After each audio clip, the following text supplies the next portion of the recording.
guys, you might not know this, but I love basketball, like a lot. And I haven't talked about basketball in a while on this channel.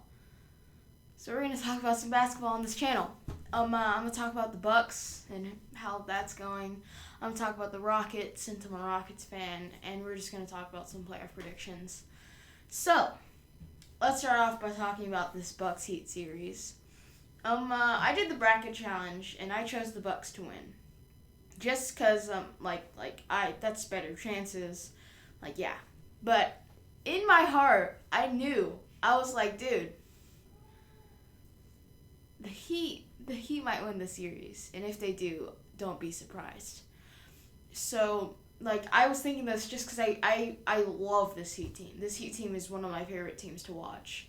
From Jimmy Butler, Jimmy Butler's one of my favorite people to watch on the court. He's so fun on and off the court. Bam Adebayo's defensive skills and offensive skills, just amazing to watch. And then their young guns like Tyler Hero. Tyler Hero, he just has this this swagger that when he's just running down the court, shooting, anything he does, he looks like he's Stephen Curry. Now, he might not be playing like Stephen Curry, but he just looks like he has that confidence of Stephen Curry. And even though he's not as good as him, it's always good to see that your players are very confident, and he's just so much fun to watch. And that whole team is just amazing on defense, from the arc, everywhere. They're just so fun to watch. The Bucks, man, that's interesting. Right now, as I'm filming this, the Heat are up 2-0 in the series. That might be changed by the time this is uploaded. And it's crazy. The Bucks, it's scary. Going into the series, everybody was like, okay, man, the Heat might win the series just because the Heat are a good three-point shooting team and the Bucks are bad at guarding three-point shots. But in the first game, the Bucks were better from the three-point line than the Heat. So everybody was like, okay, what if the Heat actually do well from the three-point line? What happens? Well, the Heat won game 2. And people are saying, oh, the Heat won game 2 because the refs are calling terrible calls and stuff. Yes, that game 2, terrible calls. But people are saying, oh, yeah, the only reason why they won is because Giannis didn't actually foul Jimmy Butler on that last shot. That was a makeup call, okay? That was a makeup call. Goran Dragic, that was amazing defense, and he did not foul Chris Middleton. He did not. So, the Giannis foul was definitely a makeup call. So, it's still fair, even though Chris Middleton's free throws were 3 points, and Jimmy's were 2. But the Heat came out with the win. I would also like to talk about how Coach Bud is just not a playoff coach. He's not. I hate to say it. He's one of the best regular season coaches in the league, arguably the best, as he won Coach of the Year last season. And playoffs, it's just not for him. In the past, his past, with the Hawks, they were the first seed. They had an incredible season. But in playoffs, they did terrible. They were swept by the Cavs and LeBron. And now here we are in the playoffs. And right now, they're down 2-0. Bud, I don't understand what he's doing. I know regular season, that's fine. It's regular season. You don't have to give Giannis too many minutes. Y'all are already at the top of the league. But it's the playoffs, man. If you're not trying to give Giannis more minutes, I don't know what you're trying to do. And with Giannis being like, oh yeah, I'm not going to guard Jimmy Butler. I'm just going to listen to my coach. Well, why isn't your coach telling you to guard Jimmy Butler? Jimmy Butler is the best player on that team. Arguably the best player on that team. But he's the leader of that team. And if you're not guarding him, why? He scored 40 points in game 1, and Coach Bud didn't make him switch over to Giannis. Didn't make Giannis switch over to Butler. Why? Why? It Coach Bud is just not a good playoff coach. He doesn't know how to make the adjustments and stuff. And he doesn't know how to make the adjustments he needs to. In the regular season, yeah, he can make adjustments. It doesn't matter. In the regular season, you don't have to make too many adjustments unless it's toward the end of the season. But during the playoffs, Giannis, you gotta give him more minutes. Giannis should be playing at least 40 minutes a game. He's the arguably best player in the league, and he's the most likely to be MVP. If he's not getting minutes, who else should be? Frank Mason III got 1 minute in that game. I know it's 1 minute, but that's 1 minute too much. No disrespect to my guy Frank Mason, but he shouldn't be getting minutes over players like Dante DiVincenzo or Giannis, Middleton, Bledsoe, Lopez, all these players. He shouldn't be. He really shouldn't. And the Heat are just looking so good right now. In Game 1, people were like, oh, the Bucks only lost just because Butler went off for 40. It's fine. They're winning Game 2, Bucks in 5. Game 2, Butler offensively didn't do the best. But defensively, that's where he did it. For the Heat, that was just an overall great game for them.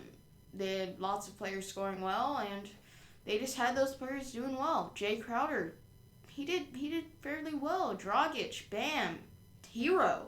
Everybody was doing well and doing their job. That's why I love this Heat team. Everybody does their job, especially Duncan Robinson. That's why Duncan Robinson is one of my favorite players to watch, just because he knows his role. He knows what he's doing.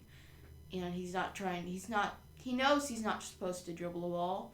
He knows he's supposed to not freaking go to the basket or take the ball up the court. He knows that he's not supposed to do that. He knows that his job is to shoot shots and make them. And he does exactly that.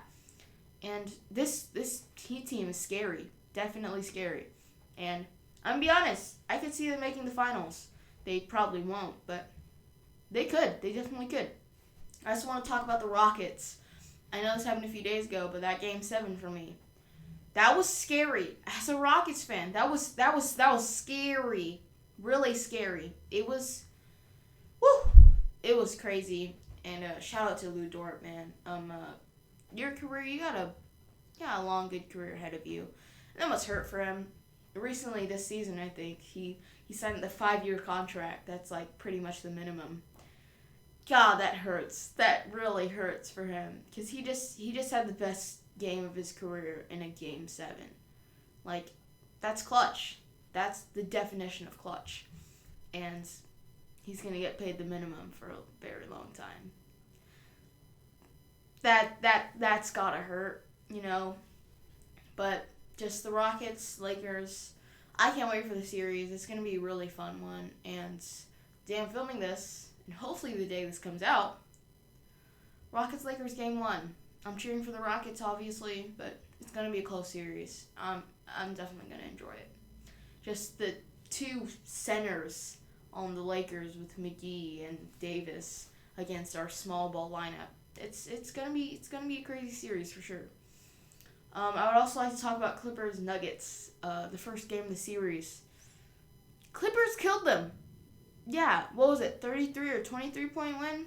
Yeah, that's scary for the Nuggets. That's really scary to think about. And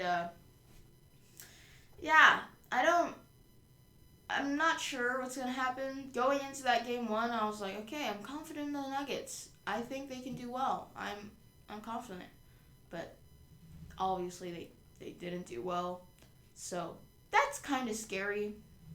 Like, I love watching the Nuggets as well.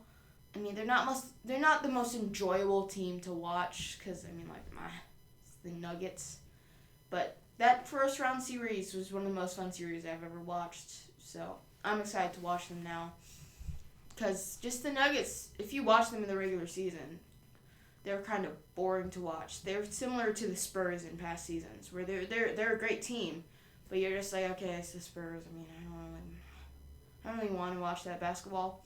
They had incredible ball movement and stuff like that, but it was just like, it's the Spurs. Who's gonna make those exciting plays and stuff?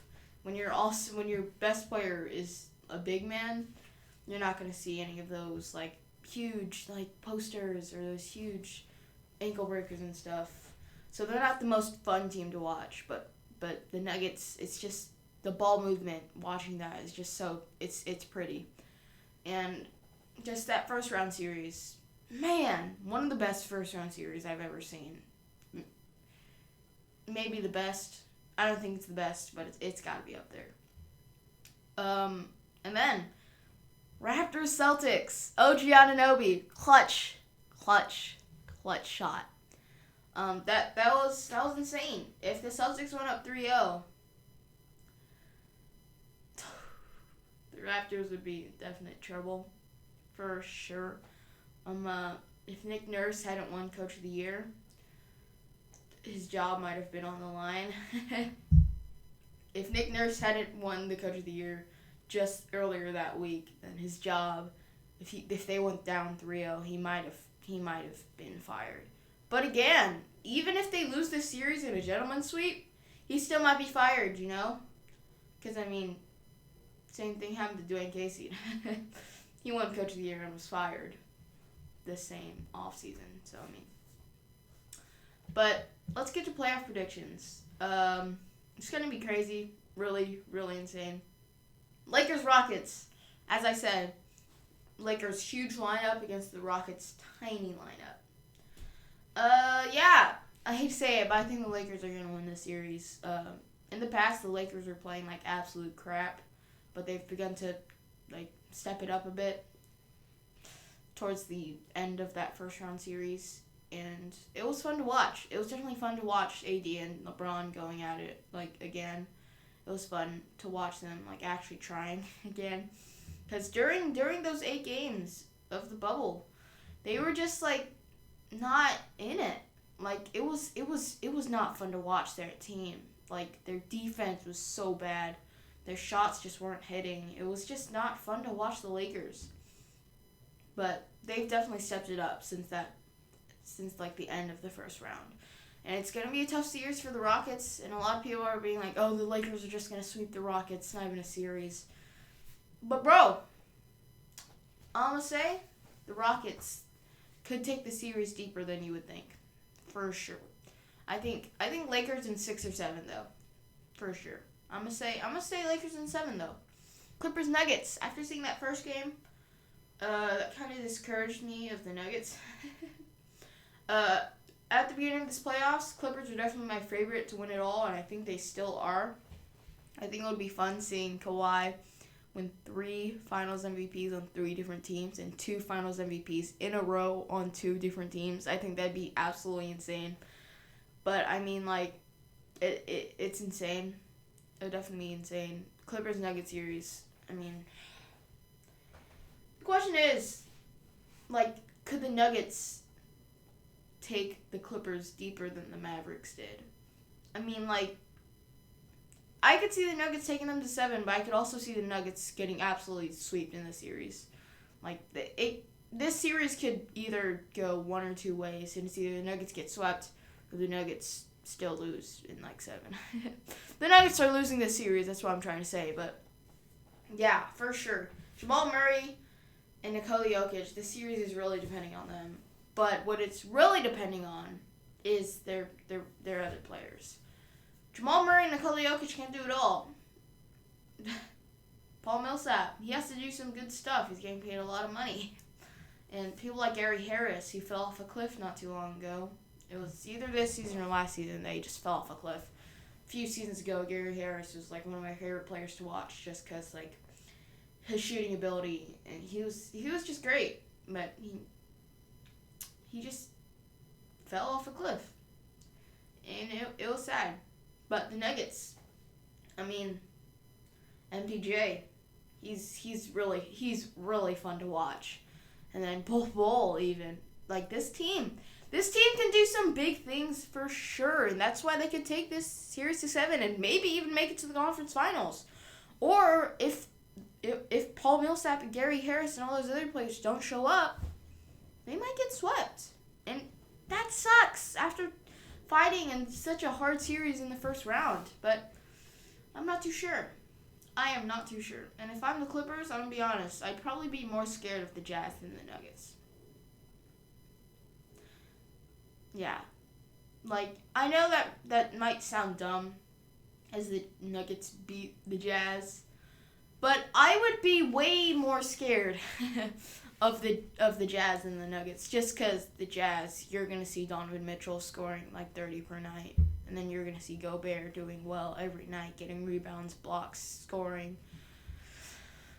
On the Nuggets, you can't see that every night. Jamal Murray, he's been going off in the bubble, obviously, but during the regular season, he wasn't always going off. He was scoring like 10 in some games and then 30 in other games. He was like an on or off player, and what happens if he was not doing well that game? More likely they're gonna lose. If he's doing well, they're probably gonna win. Nikola Jokic, he's always doing well, but he can't lead a team by himself as a center in this league.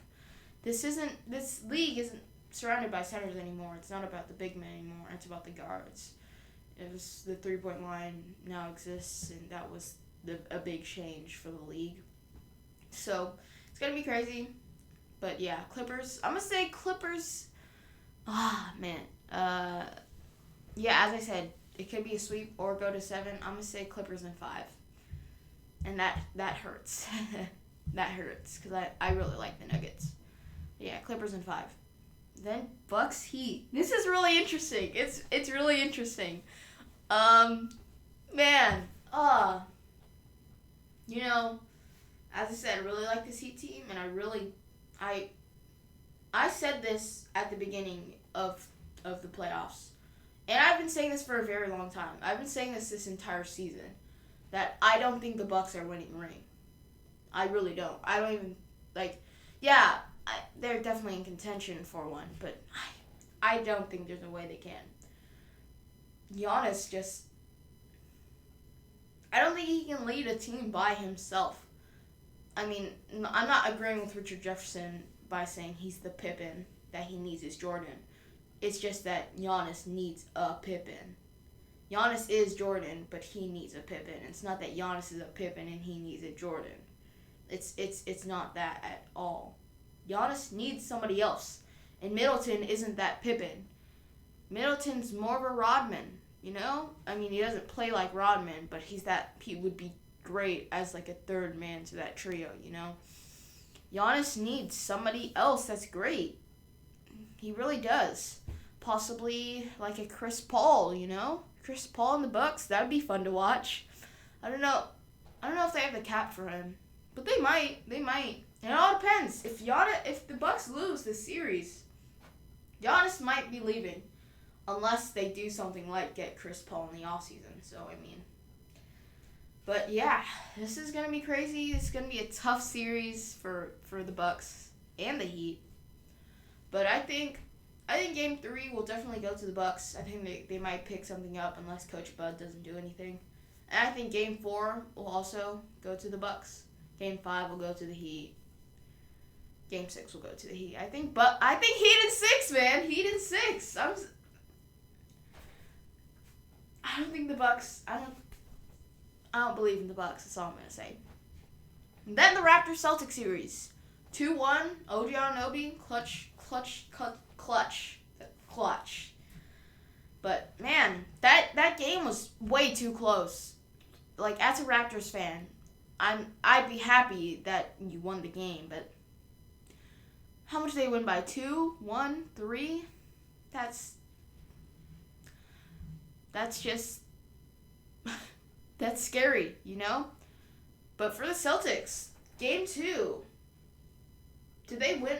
I forget. I'm pretty sure they also barely won that game. Or not barely, but they won by like a 4 or 5 or 7. So, I mean, it's iffy. If the Raptors can't win Game 4, it could be over for them, their season, which is sad. But, I mean, I never thought this entire season that the Raptors would win the finals. I didn't. I really didn't. Now, I don't think the Celtics can win the finals either. What I'm saying is that I don't think anybody in the East can win the finals. From the Bucks with Giannis, I don't think their team is good enough yet. Raptors, they don't have that guy to, do it for them. They don't have a player like Kawhi or Curry or KD that can really lead them to the finals, you know. if they could add somebody like KD to their roster, I mean, I'm not saying they can or would, but like if the Raptors could get like Kawhi, for example, then they could win a ring. Because they already have a great team, but they have to add one of the best players in the league to make that team a championship team. Same for the Celtics. They have an amazing team, but they have to add a great player like Curry or KD to that team to really get them to win a ring. But for the Bucks, on the other hand, you're just like, well, they already have that guy that's one of the top players in the league. Well, they don't have. If you take away Giannis, this team is nowhere near a championship. You know? I don't know if that made sense. Okay, I'll explain it. So, what I'm saying is the Raptors, let's take their team. Their team, by itself, is a great team. But they're not championship worthy to me. That's just to me. As a 2 seed, I mean, yeah. 3 seed, 4 seed, and anywhere between there, yeah. But to win a ring, you need like a top 5, top 10 player in the league on your team. Like a Curry, KD, LeBron, Kawhi, Giannis, Harden, any of those dudes. Because in the past few years, yeah, that's what we've seen. All of the teams that won championships have had one of those top guys in the leagues. Except for probably like the 03-04 Pistons. I mean, but you need that guy that can really bring this team over the hump from they could win a championship to championship favorites, you know. And then same for the Celtics. They have a great team, and they're like they could win a championship, but if they get like a Kawhi or something, championship favorites. For the Bucks, on the other hand, they have that guy. They have a top 5 player in the league, but if you take Giannis away, they're not even a team that could be like, oh yeah, they could win a ring. If you take away Giannis from that team, they're a 4 or 5 seed, you know, possibly 6, and that sucks. And it's same for a lot of teams in the West as well, like possibly the Clippers. Yeah. I mean, even if you take away Kawhi, this team, Paul George cannot lead a team to a championship. Yeah. Nuggets, take away Jokic. No way that this Nuggets team can win a ring. Rockets, take away Harden. Westbrook can't lead a team to a ring. LeBron on the Lakers. I don't think that AD could lead a team to. I think AD could lead a team to a ring, but the rest of the team, they're not. Yeah. But all those teams, like, they can't lead a team to a ring without that player. The Lakers have LeBron. The Rockets have Harden. Clippers have Kawhi. Nuggets, they even have Jokic. I mean, you just have to have that person that can lead you to a ring, that guy. And a lot of teams in the East don't have that guy or don't have a team that can support that guy. Like the Heat, they have a perfect team to support that guy. They just don't have that guy. But for the Bucks, they have that guy, but they don't have a good enough team to support that guy. You know what I'm saying? I hope you do. So, yeah, I just don't think any of the East teams can do it. I really don't. And that's another reason why I don't think the Lakers are going to win a ring. Just because they don't have a good enough team to support LeBron and AD. But a big reason that they still might is because they have 2 of those guys. So, yeah. But back to Celtics Raptors. I definitely think the Celtics are going to win the series after going up 2-0. But now it's just 2-1. The Raptors only have to win one more game to tie the series. So if they tie the series, Celtics, they should definitely be scared. For sure. But if Celtics go up 3-1, I think they have the series locked. I think Celtics can win in 6. Like, okay. They could go Celtics up 2-1, Celtics go up 3-1, Raptors, Celtics. So that would mean that it would be Lakers, Clippers, and then Heat, Celtics on the other side. I think the Lakers-Clippers matchup would be the finals, or the Western Conference matchup would be the finals. Unless it's like Rockets-Nuggets, then, I mean, maybe not. Because, I mean, I I think the Heat or the Celtics could beat the Rockets or the Nuggets in a 7-game series. But if the Heat Nuggets meet in the finals, that would be a dream come true for me, man. That'd be so fun to watch. But if the Rockets win a ring, that'd be a dream come true as well. But Lakers Clippers, I think that would be the finals right there. Heat Celtics, whoever wins that, doesn't really matter. They're gonna get beat up by the Lakers and Clippers. But I think the Clippers are gonna win that series in between the Lakers with the Lakers. Probably Clippers in 7. I'll give them 7. I mean, it could be 6. Well, I'll say 7.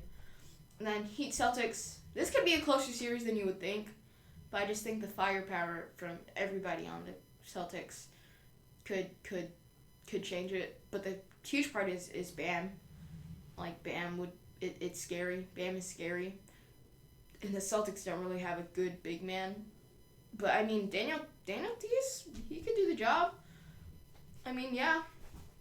But I mean, to think if the Heat still had Hassan Whiteside, they would definitely be like a much better team. Obviously, they'd be scary if they still had Hassan Whiteside for sure. And if the Heat could get a player like Chris Paul, like a good guard, they'd be really scary for sure. I mean, they already have Goran Dragic, which I think is fine. But I mean, if they could get like a really good guard, they would be scary for sure. But yeah, I think the Celtics could win that series in 6. 6 or 7. I'm gonna say 6 though. And then Celtics Clippers in 5. Clippers in 5. Unless playoff P turns into pandemic P, then I'm not sure. But I think that's the end of this. I was kind of just ranting a lot. But no, I gotta mention one more thing. Steve Javie. Get off my screen. Get off my screen, bro. I don't know. Because the thing about Steve Javie is, like, okay, this is what, if you don't know who Steve Javie is, he was this former referee that, like, whenever there's, like, a call, like a call that they're reviewing, Steve Javie comes up on screen and he, like, explains the call and why it happened. But the problem about Steve Javie is that he always agrees with the calls, when in reality, some of the calls are terrible. For example, in that Heat Bucks game, Goran Dragic, straight up, arms are straight up, they called a foul. Steve Javie comes on the screen and he's like, well, I think that call was, like, the foul was called because this, and this.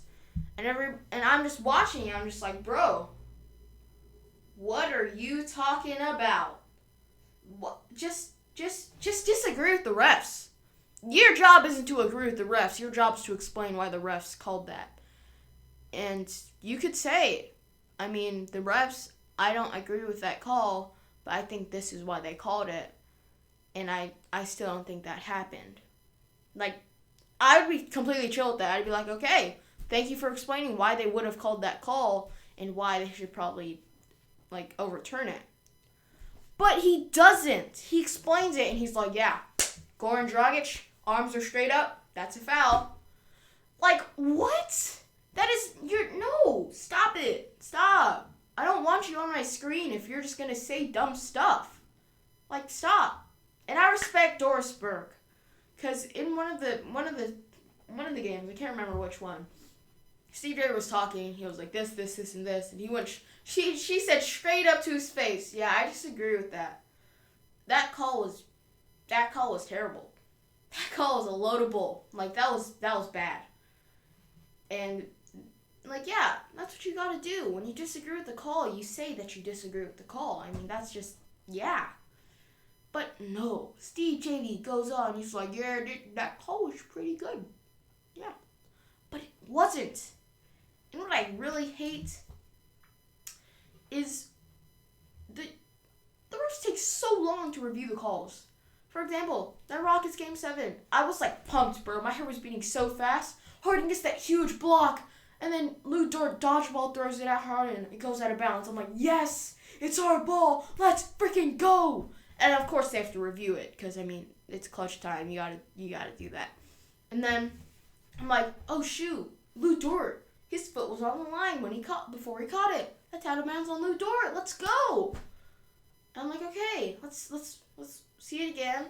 Okay, there's probably like 2-ish seconds on the clock. Okay, man, let's get back into it. It takes like 5 minutes. 5 minutes. 5 minutes. The rest are like standing there and they're just like, yeah. You know, his foot was on the line, but let's watch it 4 more times to see if his foot was on the line. Alright, let's watch it 8 more times to see how much time was on the clock. Bro, stop it. I don't want to see that, bro. Like, we saw it. His foot was on the line. 2.7 seconds on the clock. Okay, let's get the game started. By the time it's over, I'm like, okay. Yeah, it was out on Lou Dort. Let's just get the game started. At the beginning of them reviewing it, I'm like, yes, bro, out on Lou Dort. At the end, I'm like, bro, can we start the game? Like, it's so annoying every single time. And it doesn't have to be that long. Just see the call. I know y'all have to, like, double check it, triple check it, but y'all, like, have Deca checking it. You don't have to do that. Just triple check it. Okay? That's it. If you're wondering why this is called Stirring the Pot, it's because I made that a long time ago, and I think it's really good. Because, Harden's celebration, he doesn't do it anymore, but it's this, and it's called Stirring the Pot, and stirring the pot is a phrase that you could use for, like, drama. You're just like, oh, this, and this, I'm stirring the pot on all this stuff. But this isn't really drama, I'm just talking about basketball. But thank you for watching. This was fun. I love talking about basketball, and if you like watching me talk about basketball, or you want to talk about basketball with me, let's talk about basketball in the comments. But thank you for watching. Subscribe. Like. Peace.